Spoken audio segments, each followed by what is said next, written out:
Vamos abrir então na página 10. Nossa declaração de estilo de vida. É uma parte bem prática, né? Não que a doutrina não tenha a sua prática, tem também, bastante. Nós vimos aqui, quem teve a oportunidade de estar conosco nos estudos sobre a ordem da salvação, que riqueza foi estudar aqueles 9 pontos, né? Bênção de Deus para nós.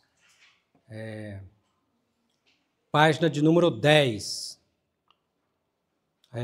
Nós vamos ler juntos aqui a letra A, na parte final, onde está escrito 2 Timóteo 3,16. Está vendo aí? 2 Timóteo 3,16. Se quiser só abrir a sua Bíblia também lá, para nós entrarmos sobre a igreja local. Vamos lá? Juntos?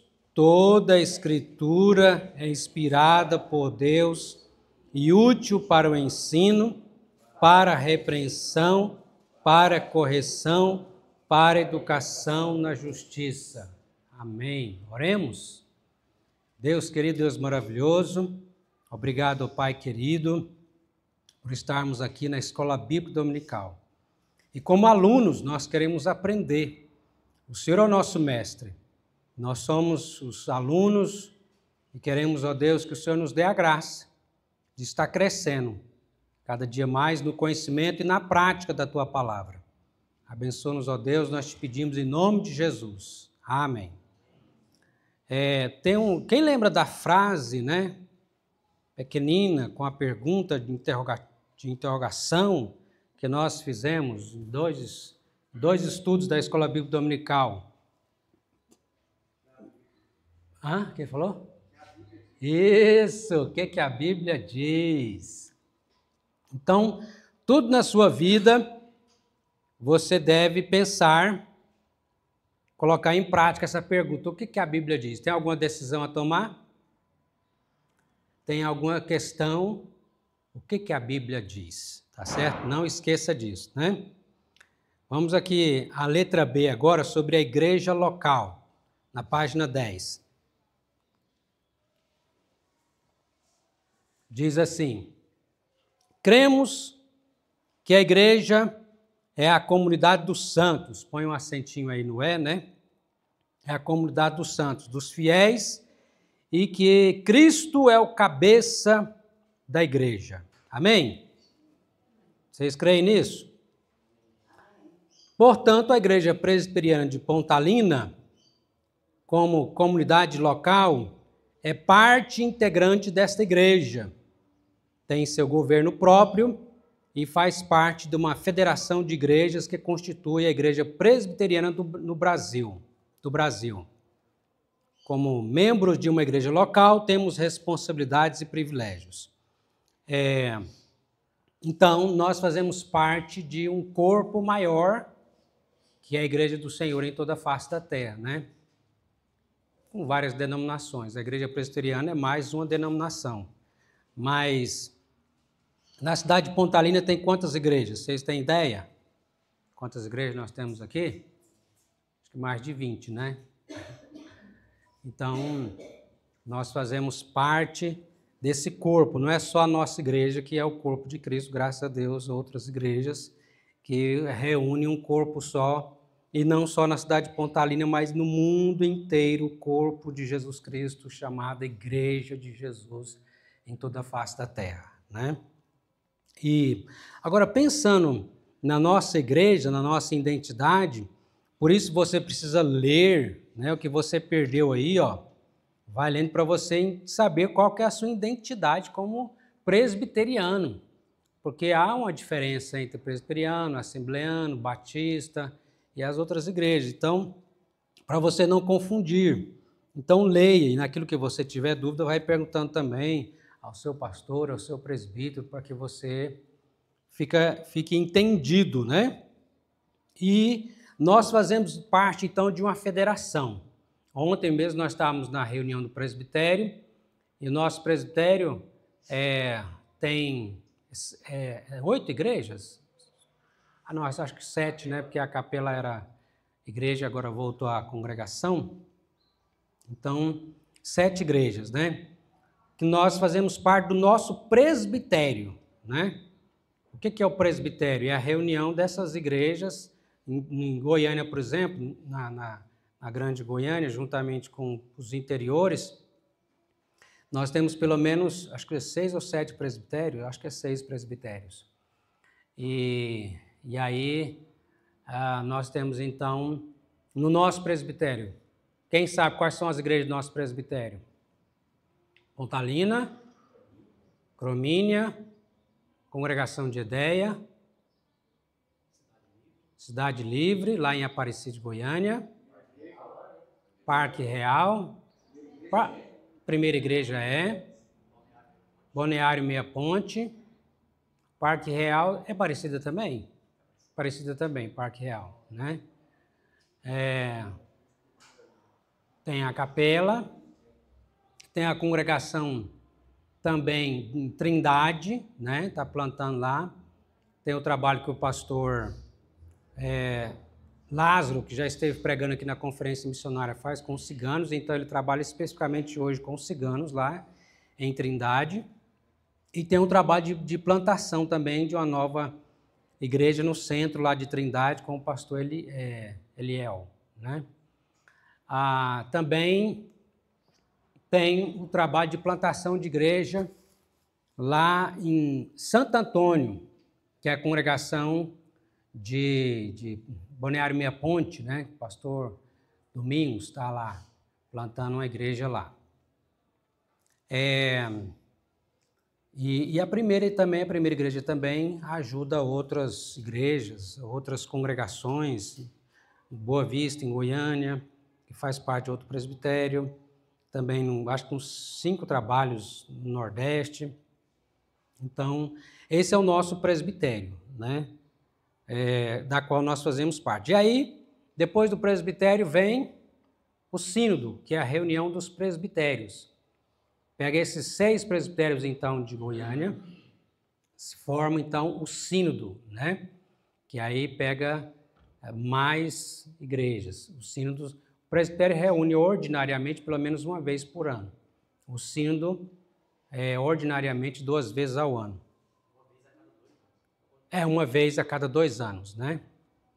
E o Supremo Concílio, que é a reunião de todos os presbitérios, né, do Brasil, reúne pelo menos ordinariamente de 4 em 4 anos. Aí tem as reuniões extraordinárias também, né?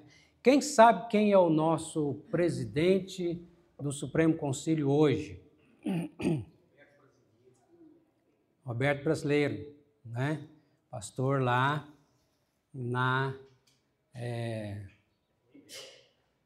lá em Patrocínio, Minas Gerais, né? E também foi diretor, não sei se ele é diretor ainda lá do IBEL, né? Quem é que já ouviu falar no IBEL? O IBEL é um instituto é quase um seminário, né? É um instituto onde estuda também 3 anos, né? Estudando, lá se forma também muitos missionários, né? Obreiros, evangelistas, para o trabalho. Alguma dúvida até aqui? Então você está inserido dentro dessa grande igreja, né? E aí nós temos deveres e privilégios. Nós temos aqui no Hebreus 10, 25, um dever e um privilégio, né? Não deixemos de congregar como é costume de alguns. O que é o dever e o que é o privilégio aqui, irmãos, nesse texto de Hebreus 10, 25? Pegando todo o texto, né? Não deixemos de congregar como é costume de alguns, antes façamos admoestações uns aos outros, né?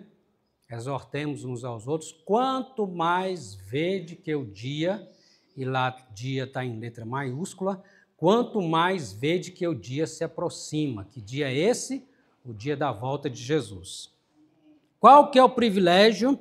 Agora vocês podem participar, igual talvez um pouco menos, né? Elas empolgaram na participação aquele dia dos juniores aqui com a gente, né? a Luísa e a Elisa, né? Mas foi bom, foi muito bom, elas bem participativas. Então, façam como elas, podem participar também. Qual que é o nosso privilégio e o nosso dever, irmãos, com relação a esse versículo aqui? O dever é congregar, né? Não deixar de congregar. Tem alguém deixando de congregar? O que eu tenho que fazer com esse alguém? Deixa para lá, né? Não, tem que orar e ir atrás, muito bem. Se não der para ir atrás, visitar, mandar uma mensagem, perguntar o que está acontecendo, meu irmão, está doente. Então, esse é um dever. E o privilégio? Qual que é o privilégio? Também congregar. É um privilégio, né? É um privilégio estar aqui. É um privilégio poder estar na casa do Senhor. Como diz o Salmo 122, versículo 1. Quem sabe o que está escrito lá? 122, versículo 1. Muito bem. Alegrei-me quando me disseram, vamos à casa do Senhor. Você não vai esquecer mais não, né? Qual que é o endereço? Salmo 122, versículo 1. Eu estou achando que eu vou começar a dar umas provas e para essa minha classe, dar uns alunos para ver se os alunos ficam mais esforçados, né?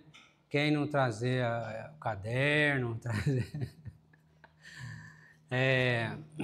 Então, alegrei-me, olha que coisa maravilhosa, irmãos. Alegrei-me, isso é um privilégio. Quando me disseram, vamos à casa do Senhor. Será que essa alegria está em todos ou tem pessoas que já perderam essa alegria? Precisa ser renovado, não precisa? Essa alegria de estar na casa do Senhor, né? Se eu tenho alegria por outras coisas mundanas no sentido assim, que são legítimas também, né? Às vezes de assistir um jogo, de participar de uma festa, uma coisa, né? Que dirá então, a minha alegria tinha que ser redobrada muitas vezes mais, né? De estar na casa do Senhor. Como diz o salmista também no Salmo 84, né? Mais vale um dia na casa do Senhor do que 1000 dias nas tendas da perversidade, né?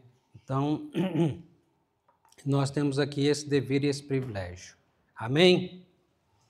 Vamos para a letra C? Aí na página 11, o sacerdócio de cada crente. Aqui, irmãos, nós temos um resgate bíblico a partir da Reforma Protestante, que teve como marco dia 31 de outubro de 1517, com Martim Lutero, João Calvino, John Knox e tantos outros que Deus levantou, e antes deles também, né? Porque quando você está entendendo o que está escrito aqui, irmãos, ó, o sacerdócio de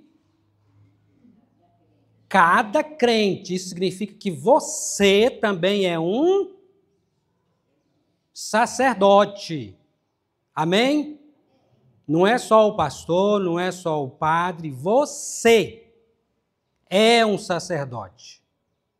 Amém? A Igreja Católica ainda está lá, que só o padre é o sacerdote. Na Igreja Evangélica, não. Na Igreja de Jesus, cada crente é um sacerdote. Não é só o padre ou o pastor, não. Todo crente é um sacerdote. Isso foi resgatado aqui, nós vamos ver o texto aqui que está mostrando isso, né? Então, a Bíblia ensina que o crente é chamado para servir por tempo integral como cristão, a despeito de sua vocação.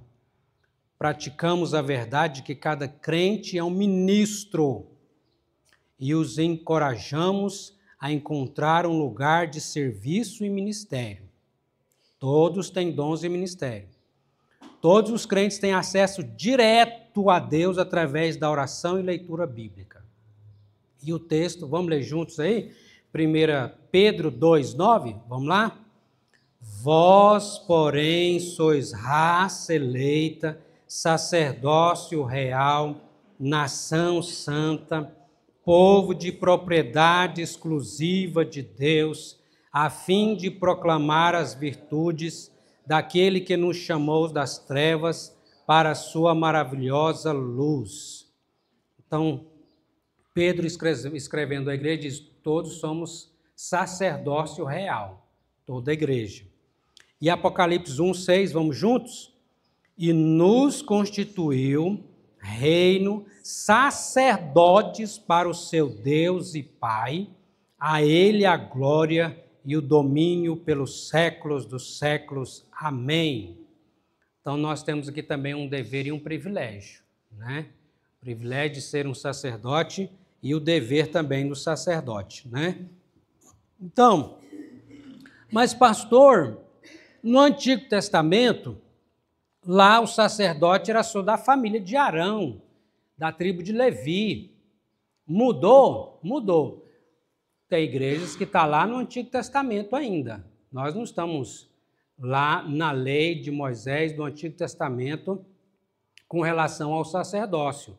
Na vinda do Senhor Jesus Cristo, agora, na terra, todo crente passa a ser um sacerdote e temos livre acesso em nome de Jesus. Nós não precisamos de um intercessor como lá o Arão e os sacerdotes que oravam a favor do povo para que pudesse ter ser um mediador. Hoje não. Todo crente tem acesso direto ao Senhor, a Deus, por meio do nosso Senhor e Salvador Jesus Cristo.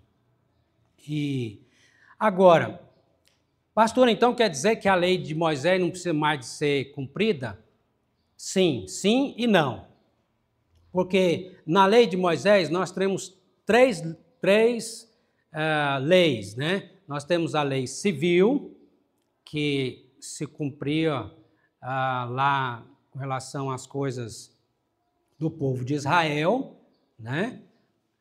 Essa nós não estamos obrigados a cumprir. A lei cerimonial, que também já passou. As cerimônias, por isso que a gente não realiza mais sacrifícios de animais no templo, né? Passou. E a lei moral, qual que é a lei moral? Os 10 mandamentos. Essa sim, essa continua em vigor. Então, o que eu e você deveremos observar e cumprir, e não vai ser perfeito, é a lei moral, que são os 10 mandamentos. Vocês conhecem os 10 mandamentos? Todos eles?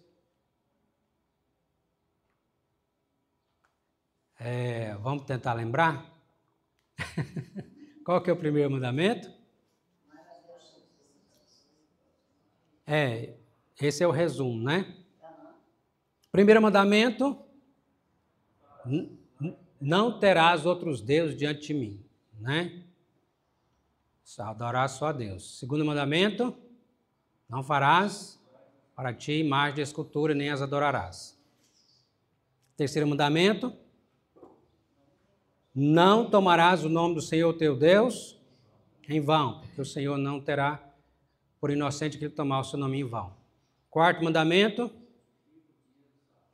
guarda o dia de sábado, o dia do Senhor, que no Antigo Testamento era o sábado, no Novo Testamento é o domingo. Depois, se você quiser saber mais o porquê dessa mudança de sábado para domingo, a gente pode explicar. Nós estamos passando aqui só dando uma panorâmica, né? Então, mas basicamente porque Jesus ressuscitou no domingo e agora nós estamos na nova aliança, né? Quinto mandamento, todo filho aqui sabe de cor esse mandamento e está procurando cumprir ele, amém? Qual é? Honra teu pai e tua mãe, né? Para que tenhas longa vida sobre a terra.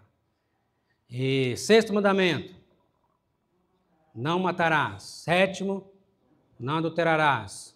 Oitavo, não furtarás. Nono,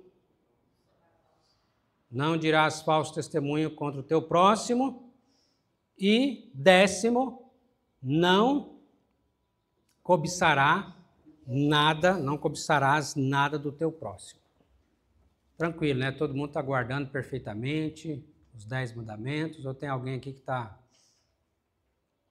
quebrando aí e a palavra de Deus vai dizer, se quebrou um, quebrou os 10.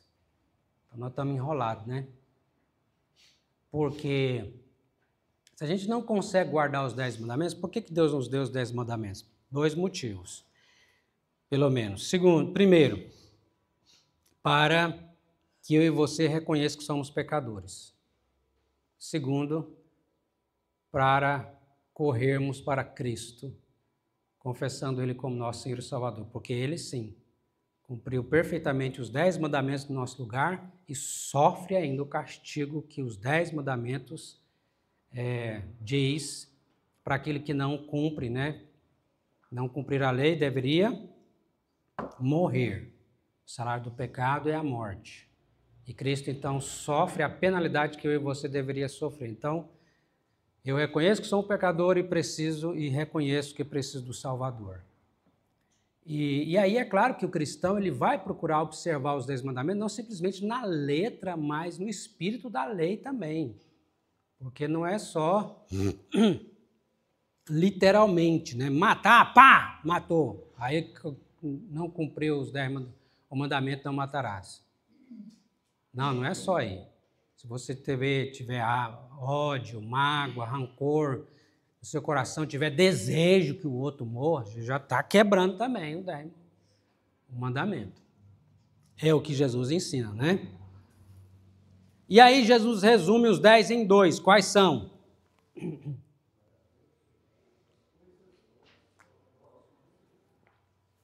Amém.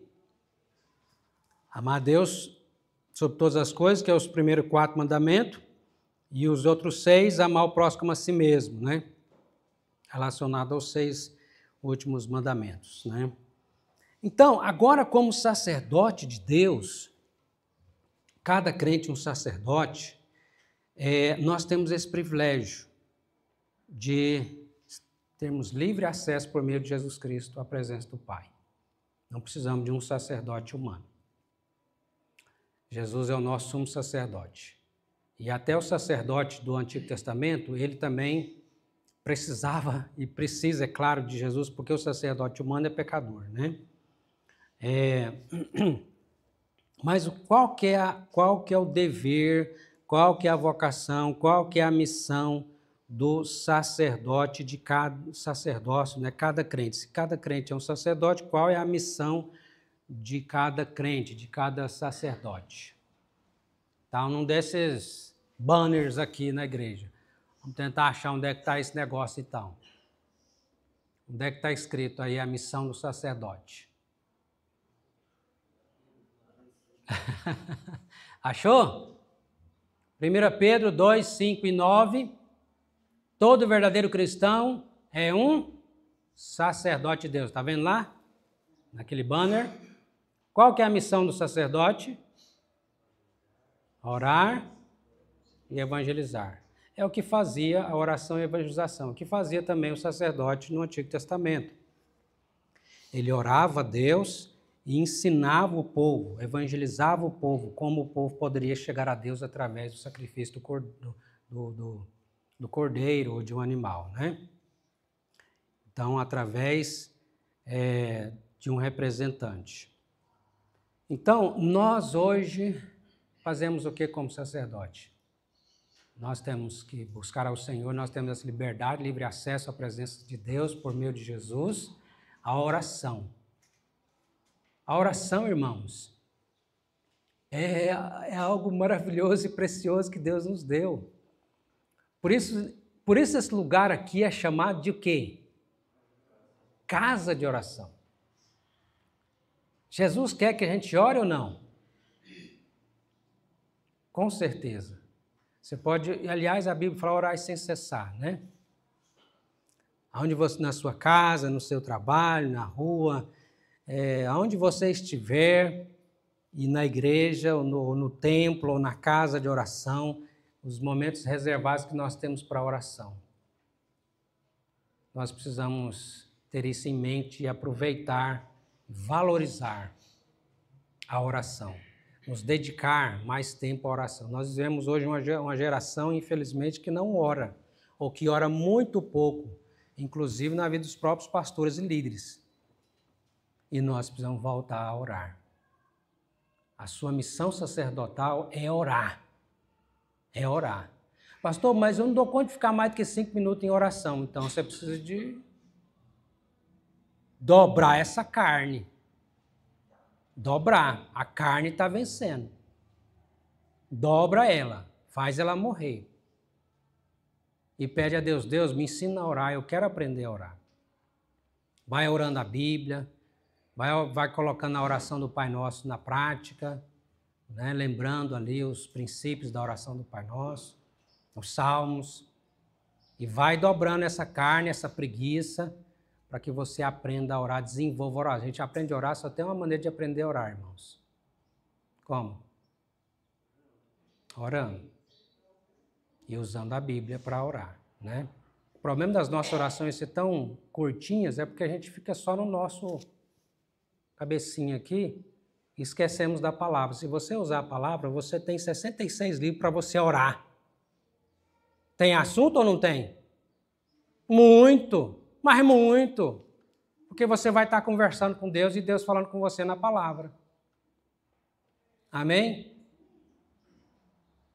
Sacerdote. Então, ore, sacerdote. Se você pode estar nas reuniões de oração da igreja, na casa de oração na igreja, venha. Venha também orar, né? Mas ore, dedique tempo para a oração. E a outra tarefa nossa como sacerdotes é privilégio e responsabilidade, né? Qual é? Você já tá vendo qual é aí, né? Evangelização. Para facilitar também a gente poder evangelizar, e nós temos esse material, está disponível ali, né? E caixas desse material que nós ganhamos, né? Para poder abençoar as famílias de Pontalina. Irmãos, a evangelização, seja através das revistas, seja através de uma conversa, seja através de uma mensagem nas redes sociais, seja pelo discipulado, as famílias, as pessoas estão muito carentes, muito. A gente às vezes não tem noção, né? Às vezes a gente fica isolado no nosso mundo e as pessoas estão morrendo à nossa volta. Ou já estão mortos espiritualmente e estão perdidos, né? Só para citar 2 casos aqui dentro da nossa própria cidade, né? Vocês viram eu pedindo oração aí para uma família, 4 crianças pequenas, a mãe desaparecida, o pai também sem condições de... Parece que já está querendo até doar os filhos. Então, a situação triste. E às vezes está do nosso lado. E eu fiquei pasmo, eu fiquei besta, que numa cidade de Pontalina, nós não estamos falando de uma grande cidade como Goiânia, porque Goiânia eu já vi menino dormindo na rua. Quando eu ia com minha mãe, lá em Goiânia, eu ficava vendo aquelas cenas que os meninos cheirando cola e lá na rua, e às vezes deitados lá nas marquises lá. Meu Deus, eu ficava, mas gente, cadê o pai e as mães desses meninos? Eu ficava pensando, eles não têm casa, por que eles estão aqui? E quando eu depois chegava em casa, eu agradecia a Deus por ter uma casa, ter uma cama, Meu Deus, eu ficava pensando naquelas crianças, né? Mas a gente vê, não, isso é Goiânia, cidade grande, complicada, difícil. Agora, nossa cidade, tem gente, vocês acreditam que tem crianças nessa situação, nossa cidade, Pontalina? Né? Esse dia, nosso irmão Alex estava pedindo oração aqui pelo Rafael. Um menino de 8 anos, dormindo, esse dia foi dormir dentro de um freezer. Graças a Deus, quem chegou lá para ligar o freezer, né, olhou primeiro, está lá dentro lá. Não queria ir para casa porque a mãe drogada e tudo, vivendo na rua. Nós temos tentado acompanhar isso, procurando com os conselheiros. Lembrem-se de orar pelos conselheiros tutelares, né? Mas não pode ser só a responsabilidade deles, tem que ser principalmente nossa também como igreja. O que eu vou fazer? Né? Jesus fala para amar o próximo como a si mesmo. Se fosse eu que estivesse naquela situação, ou se fosse meu filho que estivesse naquela situação, o que eu faria? Está percebendo? Como que a nossa responsabilidade como sacerdotes é grande. Nós não podemos ficar de braços cruzados. Eu nem vou entrar aqui para o mérito aqui, os professores que conhecem aí melhor do que a gente o drama também das escolas, o que acontece, né? Esses dias visitando também uma escola, essa semana, estava levando lá, deixei com a diretora uns folhetos, né, que falam sobre suicídio. Porque volta e meia tem menino se cortando, menina se cortando, menino pensa falando em suicídio, essas coisas, né? Esse é o mundo que nós estamos vivendo. Aonde? Lá do outro lado da terra? Não, aqui, debaixo do nosso nariz. E você? Quem é você? Quem sou eu? Quem somos nós? Os sacerdotes. Deus colocou você como sacerdote para abençoar essas famílias, para abençoar a nossa cidade. Somos nós. Nós é que somos sal e que somos a luz do mundo. Se a luz não brilhar, o que vai acontecer? As trevas vão tomar de conta. E o mundo vai apodrecer no pecado. Então, é um privilégio e é uma responsabilidade. Nós temos o contato direto com o nosso Deus e você pode ser e devemos ser um canal de bênção. Né? Quando você chegar lá, Jesus está chegando lá, porque Jesus está em você. Quando você for lá na casa, aonde for, Jesus está chegando lá, porque Jesus está em você. No seu trabalho, na sua escola e nas famílias. Então, sacerdotes, vamos agir em oração e evangelização. Amém? Prosseguindo, outro dever e privilégio. Letra D, qual é? O dízimo, né? É outro dever e privilégio, né? Nós temos aqui até... É um livro assim que o pessoal... Eu teve um sobre o dízimo, até que demorou a sair, mas acabou que alguém foi e comprou. Foi até um irmão de outra igreja. Aliás, igreja presbiteriana também, mas... de outra cidade, né? Que comprou, sobre dízimo, né? Aí depois, lá na livraria... Trouxe mais dois aqui. Você tem alguma dúvida sobre esse assunto, né? E esse livro, gente, eu brinco aqui com os irmãos, o preço dos livros tá mais barato você comprar uma sacola aliás, está mais caro comprar uma sacola de banana e de maçã do que comprar um livro. Qual o preço desse livro aqui? Está enxergando aí? R$5, né? O que você compra com R$5, né? Alguns picolé. E esse aqui é uma sustância, né? Dízimo, maturidade e crescimento espiritual. Então, disponível. Quem sabe até você também doar para alguém que está precisando entender a bênção que é o dízimo. O dízimo é bênção. Parece que tem alguns que estão encarando o dízimo como se fosse uma maldição. O dízimo é bênção, né? É um privilégio e é um dever. Então vamos ver aqui, vamos ler aí. Aqui em nossa igreja nós entregamos o dízimo para o sustento do corpo de Cristo. A igreja como Deus determinou. Reconhecemos que dar 10% de nosso salário é o padrão bíblico do doar. Então, o dízimo é quantos por cento? 10. A própria palavra já está dizendo que é né? Não é nó, não é que, é dízimo, né? 10%. Então, qual que é o 10% de 100?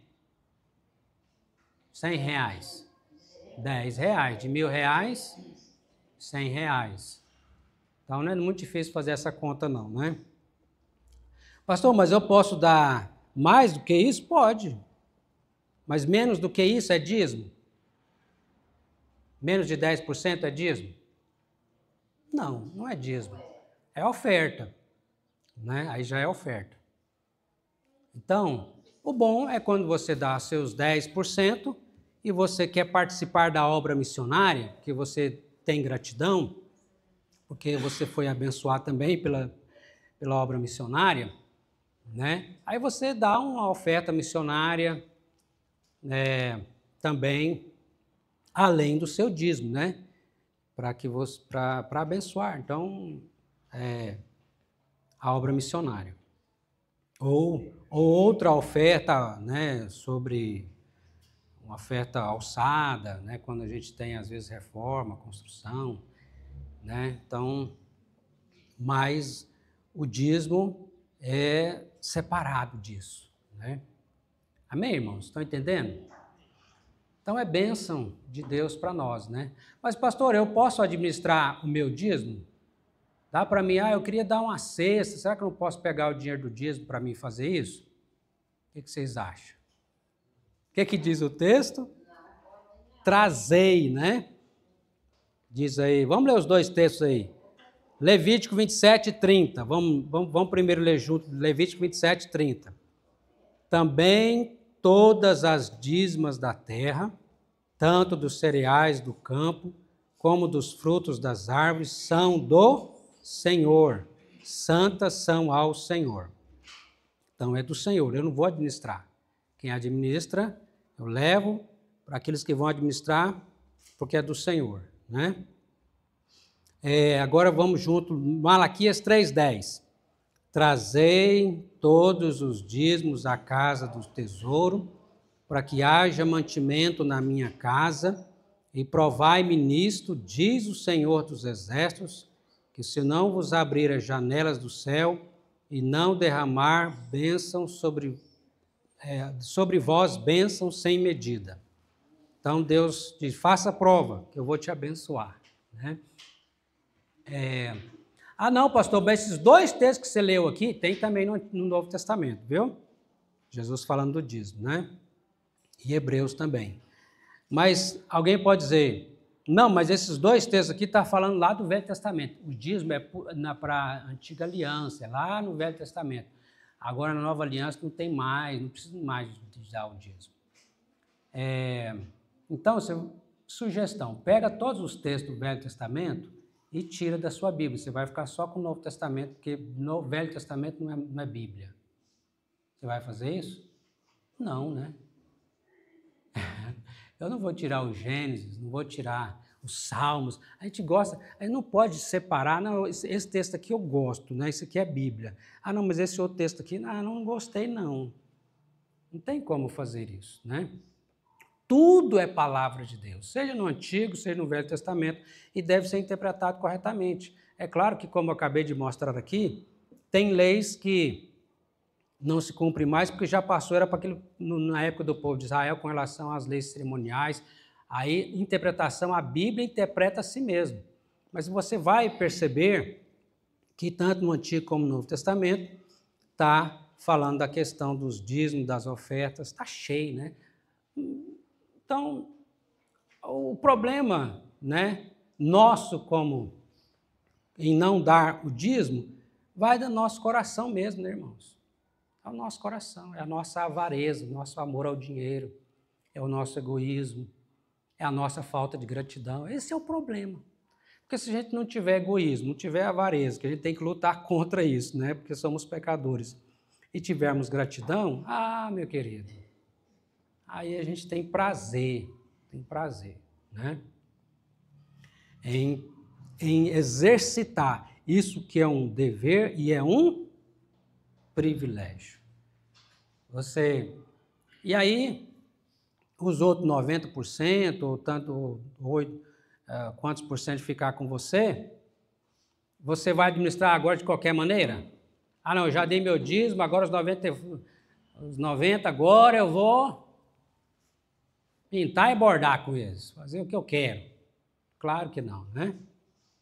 Administrar sendo um mordomo fiel, um bom administrador. Amém? Você tem orado por isso? Para que Deus, está dizendo no texto aqui, que Deus vai te fazer prosperar. Amém? Você tem sido próspero? Você se considera uma pessoa próspera?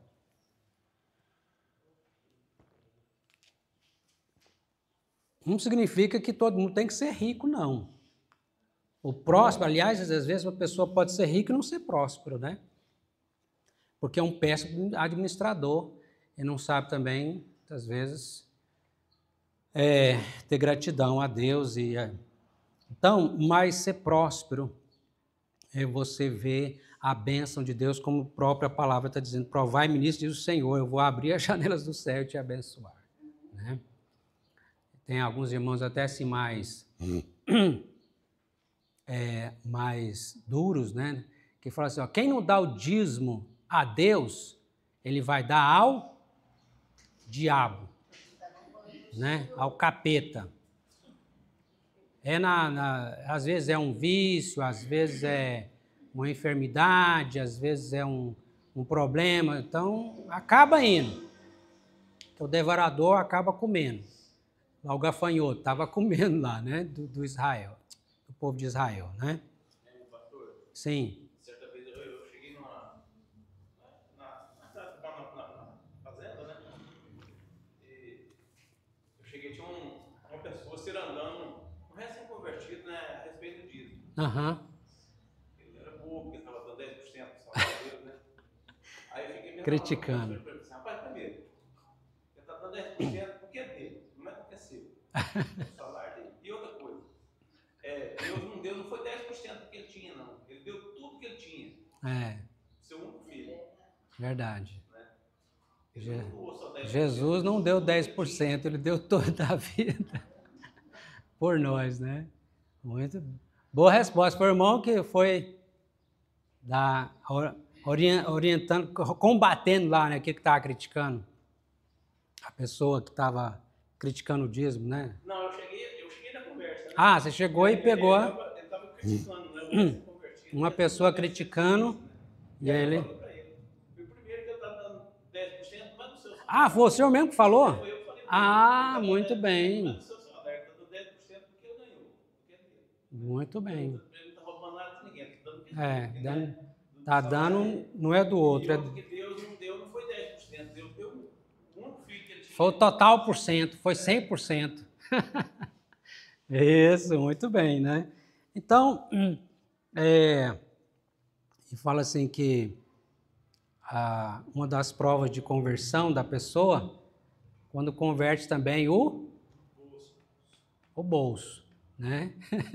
Não quer dizer que a pessoa só é convertida, porque às vezes tem até ímpio, né? Que entende isso, que dá o dízimo, né? Já viu pessoas assim? Tem pessoas, eu em Goiânia mesmo tinha lá uma pessoa que sempre, ele tinha entendido, ele não era da igreja, mas ele entendia, queria dar o dízimo, né? Mas é uma maneira de mostrar, nós mostramos gratidão, né? Porque dízimo também, presta atenção nisso, é adoração. Dízimo também é adoração. Lembra da viúva pobre? Levou a oferta dela, né? O dízimo, a oferta. Aliás, o texto aqui fala sobre trazer os dízimos, dízimos e a oferta. Jesus está, aliás, Malaquias está falando lá no texto, né? Os dízimos e a oferta. Então, Jesus viu naquela mulher e o Senhor está vendo também o nosso coração, está olhando para nós, no nosso ato, né? Quando você vem aqui, entrega o seu dízimo de coração, de amor, com gratidão, Deus está vendo a sua adoração. Olha que coisa linda. Jesus ele ficou observando. Tinha aqueles que levavam um monte de dinheiro lá, retinha uma parte, levava lá, que tinha muito, né? E mais o coração era muitas vezes avarento, mas aquela viúva ela deu tudo o que tinha como uma adoração, dependência do Senhor. Então Jesus está vendo o nosso culto a Ele, né? O nosso culto a Ele, o nosso sacrifício, né? Então, é motivo, privilégio e gratidão, e dever e privilégio. Amém? Muito bem. Nós vamos até aqui hoje. A nossa hora já venceu, mas não deixe de ler, de colocar ao Senhor em oração, né? Quando você for falar com Deus em oração hoje, apresenta isso que nós aprendemos sobre os privilégios, né? Vimos pelo menos 3 privilégios aqui, né? O privilégio de congregar, de sermos sacerdotes, de orar e evangelizar, de darmos nosso dízimo, privilégio. E que é também um dever. O dever de congregar, o dever de orar e evangelizar e o dever de darmos nosso dízimo com gratidão ao Senhor, né? E que assim possamos fazer, né? Para a glória de Deus. A igreja presbiteriana é muito tranquila quanto à relação, não é uma igreja, infelizmente, daqueles que estão explorando. Tem igreja, tem pastores, entre aspas, né? Estão explorando os fiéis. Aqui nós, na igreja presbiteriana, não se faz assim. Nós temos temor de Deus, porque nós vamos prestar conta para Deus, né? Então, que você possa, com gratidão, ser um dizimista fiel e que Deus nos abençoe em nome de Jesus. Amém? Vamos orar? Deus querido, Deus maravilhoso, obrigado, ó Deus, pelo aprendizado que o Senhor nos deu nessa manhã. E, ó Deus, nos ensine a esse dever e esse privilégio de congregar. Como é bom, Senhor. Possamos dizer como salmista, alegrei-me quando me disseram vamos à casa do Senhor. Também, ó Deus, possamos entender que todos somos sacerdotes, esse dever e esse privilégio também. O sacerdote tendo a missão de orar e evangelizar. Tem misericórdia das famílias de Pontalina, Pai. Nós, como sacerdotes, possamos ser homens e mulheres de oração e de ação. Possamos ir ao pecador como o Senhor foi, nos mostrou como fazer. O Senhor foi até os pecadores para que eles pudessem ouvir a mensagem de salvação. Que nós também possamos fazer o mesmo, porque nós somos discípulos teus e o Senhor que nos envia. Também nos ajude a entender todos como igreja o privilégio e o dever dos nossos dízimos e ofertas, e sermos ofertantes, dizimistas fiéis. Abençoa o teu povo, perdoa, Deus, nossos pecados, nossa ingratidão, tem misericórdia de nós. Nós te pedimos agradecidos pelas tuas bênçãos, em nome de Jesus. Amém.